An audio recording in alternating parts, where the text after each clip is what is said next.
No, I'm sorry, but the American food is horrendous. So the fact that they're going to complain, it doesn't matter how white or cooked the chicken is. It tastes like it was raw. Don't take this the wrong way, but I would love if you just like cook the eggs a little bit longer. That's all I ask. Scrambled eggs. Yes, boy. Make the beans. Yes, boy. We got some toast. Yes, We boy. got some sausage. Yes, boy. We got some hash brownies. Don't forget them hashies. Yes, boy. Come on. It was good. Is it good for you? No, but is it good for the heart? Yes. Oh, it's good for the heart and the soul. When you're talking about beans for breakfast and stuff like that, ain't really for me. You give me some eggs and maybe some oatmeal, maybe a bagel or something like that, then I'm on board. Banoffee pie. That's the only thing you should argue against us. It's hard for me because I'm vegan, so it's always been a little bit of a struggle. And I actually found some really good vegan places out here that I'm going to try. So, yeah, I mean, once I go out of my way to find something good, you guys, you hit. This is so good. This is why everyone kept telling me to have it. Dang.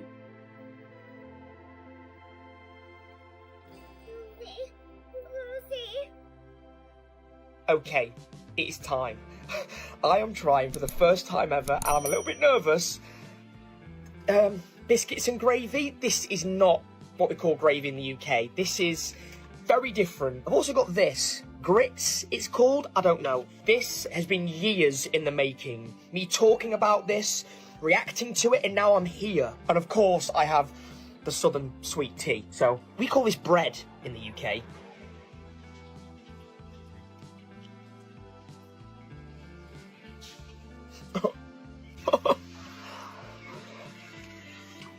I'm annoyed that I like that. It's got like that slight bit of spice to it. Mwah! Let's try grits. I was also told to put butter. How do I... Right. Butter in la grits. There you go. This looks...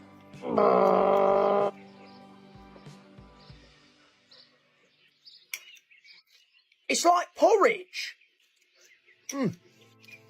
Wow. Okay. I like biscuits and gravy, and I like grits, and I like southern sweet tea. I am basically from the south of America. Yeehaw! British visitors often arrive in America ready to judge the food. Too greasy, too cheesy, too heavy, too much. But American food rarely wins by looking refined. It wins through confidence, comfort, size, regional pride, and the kind of first bite that interrupts the criticism. The journey begins with doubt, then America puts a plate in front of them, and that plate is usually not trying to be delicate. It is trying to be memorable. The portions, smoke, sauces, and textures are all part of the point. That difference is exactly what catches British visitors off guard. Biscuits and gravy confuses Brits immediately. In the UK, a biscuit is sweet and gravy is brown. Even the name sounds like a mistake before the plate arrives. But in the American South, the biscuit is soft. The gravy is creamy, peppery, and rich, and the whole thing suddenly makes sense after one bite. Even grits go from strange to comforting once the butter melts in. What starts as nervous confusion ends with a joke. Maybe they are basically from the South. Now, that quick turn from suspicion to loyalty is exactly why the clip works so well. Whoa. I know you're from where you're from. We're foreign. Well, we don't know what we're doing. Stop with the knife. No, you don't need a knife? No, you pull it apart with your hand. And listen, hold up. And you take your fingers and you lift that up and you eat it. Okay. Not with a fork. Okay. Absolutely. Okay. Sorry. Enjoy holding your food and eating it like that. I love eating with hands. Okay. All right. Thank you so much. Yes. Okay. No. I'm sorry I let it get that far. No. Our mistake. Our mistake completely. We're not used to meat being soft enough to just rip it apart without a knife. Okay. I mean, that's not normal. Mate, cheers. Cheers. It's the best ribs in America.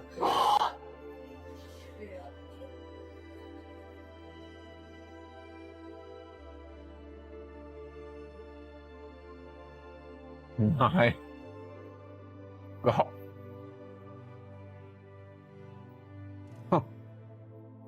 Oh my God. Wait, what? It is the most succulent meat with the most beautiful glaze. So can you see how cleanly That's come off the bone. You see that? I'm sorry, I completely lost for words. We're at HEB trying some proper Texas barbecue. Have a look at this. Wow, this is nice. This is good food. You know it's good when it just falls off the bone. Look at that. That is gorgeous. This is the biggest rib I've ever seen. That HEB barbecue out of 10 then. 10 out of 10. Unbelievable. Massive shout out to HEB barbecue manager John and pit master Samuel for a fantastic experience and some top-notch food. Cheers, lads. Texas BBQ is the biggest reversal. To many Brits, barbecue means burgers and sausages cooked outside. Then Texas serves brisket, dark, smoky, almost black, and soft enough to pull apart by hand. The bark looks burnt, but it is smoke, seasoning, fat, and thyme. The first bite explains everything. The meat is juicy, rich, and tender. Suddenly, the person who expected burnt meat has nothing to say. The shock is not just that it tastes good. The shock is that something so rough-looking can carry so much craft, patience, and pride. If I could have this at home,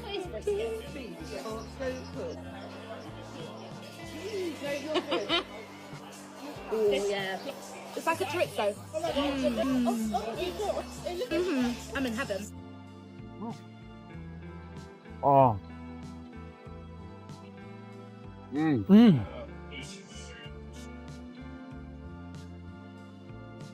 Oh my goodness me. Wow. Holy crap. I'm not going to be able to film this. Like, I can't, I have nothing to say. I almost want to cry. That's so good.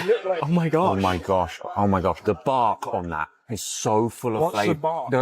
The kind of crispy layer around. What does that look like to you? Like a burnt steak. It's like a huge raisin. No, what is that? That looks lovely. This is brisket. Oh my word. Just look at the juice coming out when you're just cutting it. It is slow cooked for over 16 hours. Yeah, I'd rather go Mackey's. Oh, look at that. Look at that. Oh my days. Is that fat? It is. But that fat, it's not like steak fat, right, where it's a bit chewy and you might want to cut it off. It is rendered down, so it's all soft and melting. It melts in your mouth. Are you lying? He's not lying. That was amazing. My mouth's mesmerised. Your mouth is mesmerised. That's lovely. I've literally never tasted anything like it. It's like steak times Melts in 1,000. my mouth. Those fatty parts makes it so much better. The bark is the best part. Why don't we have this in like the UK? I don't think anyone's that patient to wait 60 pounds. You did say I'd rather have a Macca's. Is that still your opinion? Macca's can never. No, I would definitely go there. Right, so we've just landed in Dallas Fort Worth. We're in Risky's barbecue. Getting the platter here. I've gone for the brisket and the ribs. We've got mac and cheese, fries, coleslaw, and Texas toast. Comes with grand sweat for $25. Frank, what you gone for there? I've gone for the three. I've been a bit more fat, so I've gone for the ribs, I've gone for the brisket, and I've gone for the barbecue shrimp. Same sides. Looks. Oh, we'll just take some. Got attacked by a bird. That's all right. I'm trying the meat now. Look at this. Look how juicy that is. All the fat dripping off it. Sauce? No, I'm good. I'm so. Thank you. I don't pick out of it. It falls apart. This has to be the crispiest bit of brisket I've ever seen in my life. Oh, it's so good. Barbecue and sweet barbecue. What a great suggestion. This is absolutely amazing. I've just taken my cap off. I'm sweating. I think I've got the meat sweats. Root beer for the first time as well.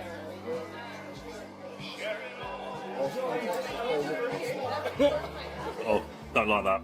The deeper they go into brisket, the more the old assumptions collapse. It is not steak, roast beef, or a burger. It is a tough cut transformed by low heat, smoke, seasoning, rendered fat, and patience. That is why the fat melts instead of chewing back, and why the meat falls apart. For visitors used to cleaner, simpler roast flavors, the smoky bark and soft interior feel almost impossible to compare. Even an airport barbecue plate becomes memorable when it comes with brisket, ribs, mac and cheese, Texas toast, and instant meat sweats.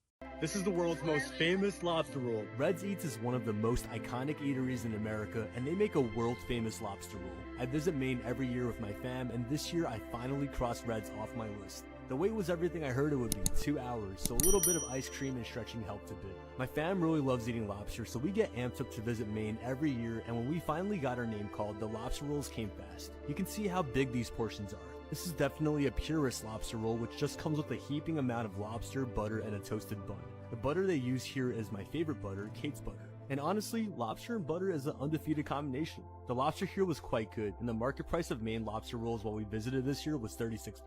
I know, but in my opinion, the portion they give you here does justify that. I mean, they give you a lot of lobster, to the point where this lobster roll kind of falls apart when you eat it, but I'm not really complaining about that. Neither did my niece. She tried lobster for the first time on this trip, and the lobster here was really tender. Overall thoughts, you definitely get a hefty, juicy, and tender lobster roll at Red's Eats. It's quite an experience. I can see why people love it here. That being said, there's other places in Maine where you can get an awesome lobster roll, such as McLoon's or Footbridge Lobster, two of my favorites. Take your pick, come through to Maine, and have a great time. This is absolutely the biggest lobster roll in New England. Come on. Look at this. A pound of lobster. Joe Fish is being generous.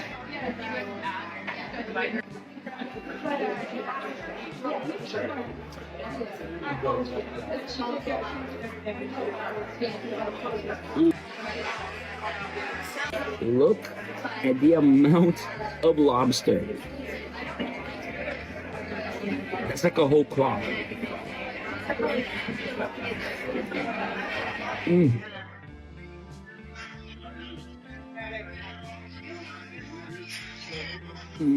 I have never seen so much lobster on a sandwich.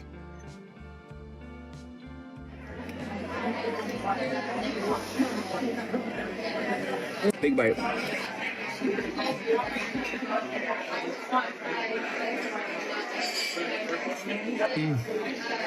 After 8 p.m.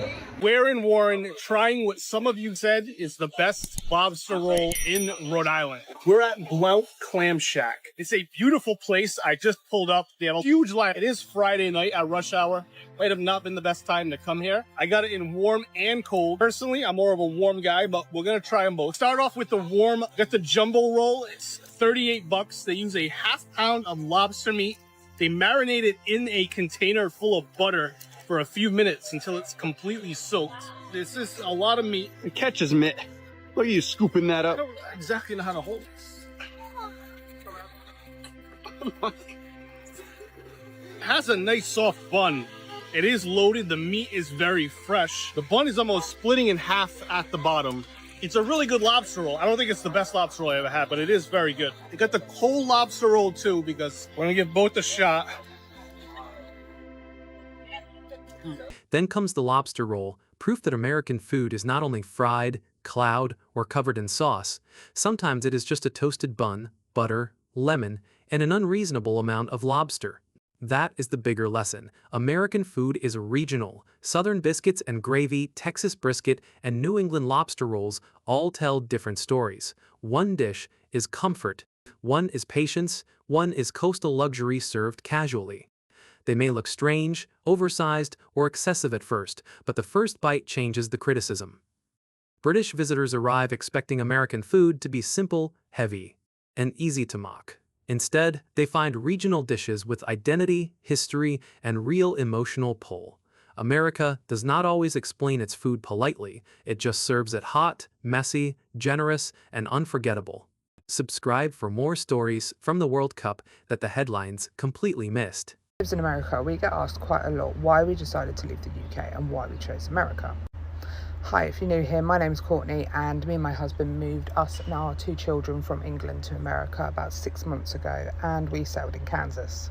So the first reason we wanted to leave was that we didn't really like where it was heading politically, and I'm not going to get too much into that because it causes an uproar in the comments about other people's opinions, but we weren't happy with where we could see it going. Excuse the noise, they're doing something over the back. So that was our first indicator that we wanted to leave. The second reason we left was because we wanted our children to have a different upbringing to what we had. Not that our upbringing was bad over in England, but we just wanted something different, like more opportunities for them, better things that they can go out and do, to live in a country where they can go and explore, and America's the perfect one for that. Each state is completely different and they all have something different to offer. So we thought that's when we started to think about America. So another reason we wanted to leave was because of our jobs. My husband's job was just becoming boring for him. It was the same thing day in and day out, and he's the reason that we actually were able to come over here, because he secured a job in a similar field to what he was doing, but it's completely different aspect of the job, and he finds it a lot more interesting. I, however, was really struggling to hold down my job at home because I was just so unhappy in the career path that I chose, that when the opportunity for America arose, we both jumped on it because it was something that we really wanted.